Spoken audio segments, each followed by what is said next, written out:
Okay, let's unpack this. Today, we're diving deep into the whole Lil Tay OnlyFans controversy. It's pretty wild. You've given us your sources, lots of articles, reports, research, and well, our mission here is to cut through all that online noise, Yeah. try and understand the real story behind the headlines, and that whole spectacle. Right, and what might look like just a controversial choice by someone who just turned 18. Hmm. Well, the sources really suggested something else. It seems like a logical, maybe deeply disturbing progression of how she was, well, commodified from the start. A logical progression. That's a strong way to put it because a lot of people just see OnlyFans as this sudden adult move. So, what in the sources helps us connect those dots back to like her origins? Well, the key thing to grasp from her viral rise back then is that whole youngest Flexer persona. It wasn't just her being a kid. It was commercially engineered, meticulously, it seems. Engineered? How so? Back in 2018, she's 9, right? Her older brother, Jason Tian, was reportedly her manager.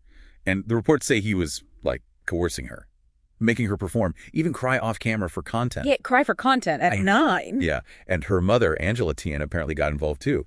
Quit her job, allegedly used her boss's car for filming without asking. And maybe the most chilling part, there was a custody battle. But it seemed to focus almost entirely on controlling her career, not really her well-being. That screams early commodification. Oh, okay. That crying detail. That's horrifying. So that whole origin story is pretty grim. That sets the stage. But after she kind of disappeared for a while, things got really dramatic again in 2023. That death hoax. Ah, yes, the death hoax. Look, regardless of who actually did it, and the accounts are all over the place pointing fingers at her dad, some manager, James Edward Smith, the purpose seems pretty clear. After she'd been out of the spotlight, it was a way to grab massive public attention again, generate huge virality. Like a twisted promo campaign. Sort of, yeah. It definitely established this pattern of, monetizing public outrage and making the controversy itself valuable. Okay, so that pattern. Monetizing outrage. It leads right into the OnlyFans launch, doesn't it? Timed, like literally 1 minute past midnight on her 18th birthday. And the marketing was just so provocative. Freshly 18, please don't tell my mom. Wearing that porn star in training t-shirt. All seemingly designed to imply, explicit stuff, even if it's just bikini photos. Exactly. It's all about generating that controversy. And then she claims she made, what was it? Over $1 million in just 3 hours. $1,024,298.09.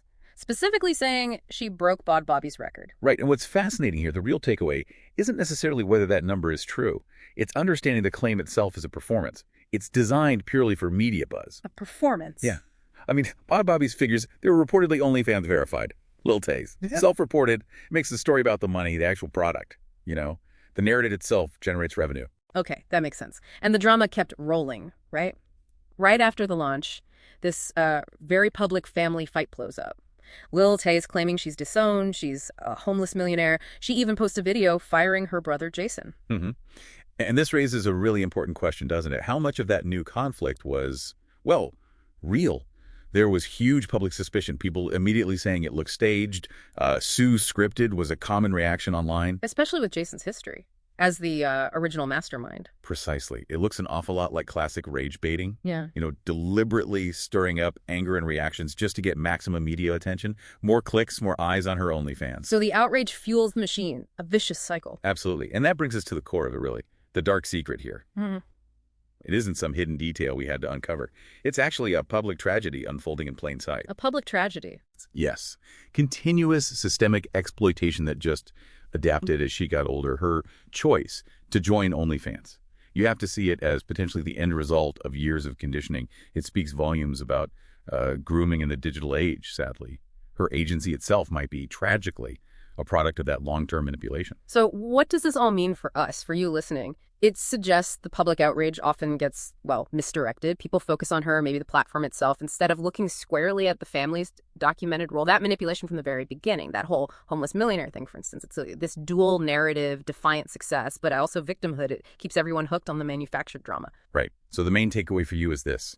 The dark secret, if you can call it that, behind Lil Tay's OnlyFans. Right. It's that there really isn't the hidden secret. It's just this public, ongoing cycle of exploitation that we're all watching. Exactly. And her story, it really is a cautionary tale. It reflects these wider anxieties we have about digital fame, about the commodification of childhood itself.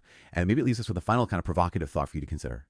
By consuming her content, by engaging with all this drama, are you maybe becoming a passive participant in her continued exploitation? Something to think about.